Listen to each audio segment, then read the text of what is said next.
Truth Social on Sunday afternoon, Washington time. The U.S. Washington সময় রবিবার বিকেলে truth সোশ্যালে দেয়া সংক্ষিপ্ত এক বিবৃতিতে মার্কিন প্রেসিডেন্ট ডোনাল্ড ট্রাম্প সরাসরি ইরানের সর্বশেষ যুদ্ধ শেষের প্রস্তাব প্রত্যাখ্যান করেছেন, যে যুদ্ধ 28 ফেব্রুয়ারি শুরু হয়েছিল। হোয়াইট হাউস নির্দিষ্ট করে কারণ না জানালেও বোঝা যাচ্ছে ইরানের উত্থাপিত প্রায় সব বিষয় এমন যেখানে যুক্তরাষ্ট্র ছাড় দিতে চায়নি।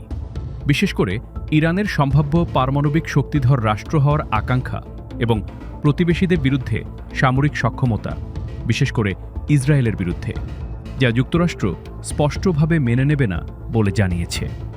ইরানের অবস্থান কি? মূলত তাদের 14 দফা পরিকল্পনার উপর নির্ভর করা যায়, যা ধাপে ধাপে এই অচলাবস্থা ভাঙার প্রস্তাব দেয়। প্রথম ধাপে তারা যুদ্ধ পুরোপুরি শেষ করার একটি চুক্তি চায়, এমন নিশ্চিততা সহ যাতে ভবিষ্যতে যুক্তরাষ্ট্র বা ইসরায়েলের পক্ষ থেকে আবার কোনো সামরিক হামলা না হয়।